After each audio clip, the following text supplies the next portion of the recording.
अस्सलाम वालेकुम नाजरीन, मैं हूं वकास अजीम और आप देख रहे हैं 24 न्यूज़ HD।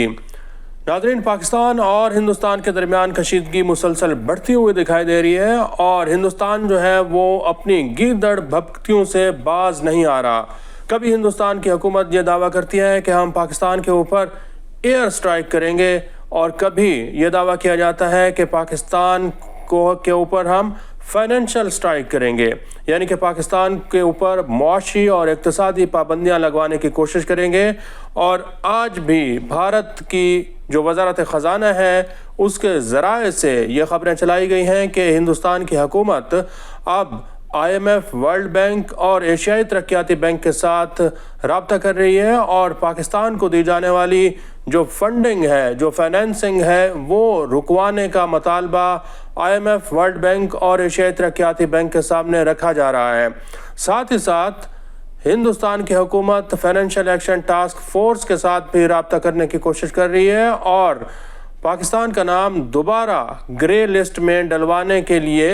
एक मुद्दा, एक केस FATF के सामने भी रखने की तैयारी कर रही है। लेकिन हिंदुस्तान की हुकूमत ये भूल चुकी है कि पाकिस्तान FATF की ग्रे लिस्ट से साल 2022 में निकल आया था, क्योंकि पाकिस्तान ने पूरी दुनिया के सामने अपना मुकदमा जीता था और दुनिया को यह बताया था कि पाकिस्तान ना तो दहशतगर्दों की माली मुआवनत करता है और ना ही दहशतगर्दों के लिए किसी किस्म का कोई नरम गोशा रखता है। नाजरीन, यहाँ पर यह बात बताना बहुत ज़रूरी है कि FATF का जो एक्शन प्लान था वो इंतहाई सख्त था। दुनिया के किसी भी मुल्क को आज तक इतना सख्त FATF का एक्शन प्लान नहीं मिला जितना सख्त एक्शन प्लान पाकिस्तान को दिया गया था, क्योंकि FATF ने पहले 27 पॉइंट्स पाकिस्तान के सामने रखे थे, फिर उसके अंदर 7 मज़ीद जो शराइत हैं वो भी पाकिस्तान के ऊपर आयद कर दी गई थी। इसके साथ साथ 40 टेक्निकल पॉइंट्स थे जो कि FATF ने पाकिस्तान के ऊपर लगाए थे और इन 40 शराइत के ऊपर भी पाकिस्तान ने अमल दरामद करना था। पाकिस्तान ने सितंबर 2022 में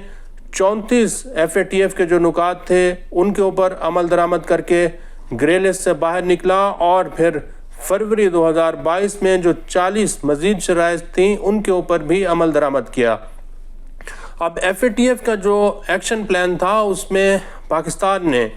अक़वाम मुत्तहिदा की करारदादों के ऊपर अमल दरामद किया। अक़वाम मुत्तहिदा की जानिब से जिन तंजीमों को कलअदम करार दिया गया था उनके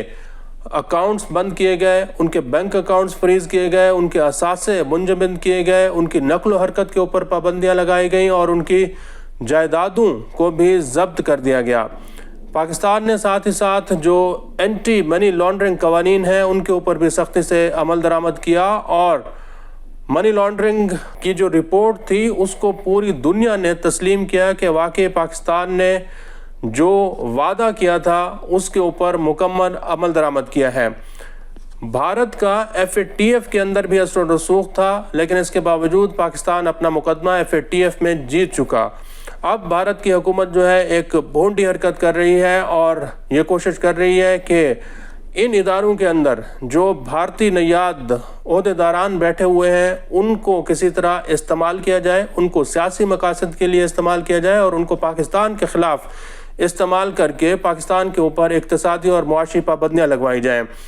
भारत ये समझ रहा है कि इस वक्त वर्ल्ड बैंक के जो प्रेसिडेंट हैं अजय बंगा, चूँकि उनका ताल्लुक भारत से है, तो मोदी सरकार अजय बंगा को ये दरख्वास्त कर रही है कि चूँकि आप भारत से हैं तो आप देखें कि पाकिस्तान के ऊपर पाबंदियाँ लगवाएं। इसी तरह IMF के एक जो डिप्टी MD हैं उनका ताल्लुक भी भारत से है, तो भारत ये समझता है कि शायद ये जो भारतीय नयाद ओहदेदारान हैं, आला ओहदों पर बैठे हैं, ये इस्तेमाल हो जाएंगे और पाकिस्तान के ऊपर पाबंदियाँ लगवाने के लिए एक राह जो है वो हमवार कर देंगे। लेकिन भारत को अब बहुत बड़ी बगावत का भी सामना करना पड़ रहा है और आज ही ये खबर आई है कि मगरबी बंगाल के अंदर पाकिस्तान का झंडा लहरा दिया गया है। मगरबी बंगाल में एक रेलवे स्टेशन के ऊपर 2 नौजवानों ने पाकिस्तान का झंडा भी लहराया और पाकिस्तान जिंदाबाद का नारा लगाया और हिंदुस्तान मुर्दाबाद का नारा लगाया। جو مغربی بنگال کے اندر لوگ موجود ہیں، سیاسی تجزیہ کار ہیں، سیاسی ماہرین ہیں، وہ یہ دعویٰ کر رہے ہیں کہ یہ صرف مغربی بنگال تک کا سلسلہ نہیں ہے، بلکہ بہت ساری ایسی ہندوستان کی ریاستیں ہیں جہاں پر اب آزادی کی تحریکیں جو ہیں وہ زور پکڑ رہی ہیں اور مودی سرکار کے خلاف لوگ علم بغاوت جو ہیں وہ بلند کر رہے ہیں۔ 7 ایسی جڑواں ریاستیں ہیں جہاں پر اس وقت ہندوستان کی حکومت کو علیحدگی پسند کی جو تحریکیں ہیں ان کی بھرپور قسم کی مزاحمت کا سامنا کرنا پڑ رہا ہے، اور اب بنگلہ دیش کے جو مشیر قومی سلامتی ہیں اعلان کر دیا ہے کہ اگر ہندوستان کی حکومت نے پاکستان پر حملہ کرنے کی کوشش کی تو ہم یہ ہندوستان کی جو 7 ریاستیں ہیں ان کے اوپر فوری طور پر قبضہ کر لیں گے۔ اب ناظرین آپ کو بتاتے ہیں کہ یہ 7 ریاستیں ہیں کون سی۔ ان میں سب سے پہلے اروناچل پردیش، آسام، منی پور، میگھالیہ، میزورام، ناگالینڈ اور تریپورہ، یہ وہ 7 ریاستیں ہیں جو کہ شمال مشرقی بھارت میں آتی ہیں۔ ان کی سرحدیں ایک دوسرے کے ساتھ جڑی ہوئی ہیں، اور ان کی جو سرحدیں ہیں یہ چین کے ساتھ بھی ملتی ہیں اور بھوٹان، بنگلہ دیش اور نیپال کے ساتھ بھی ملتی ہیں۔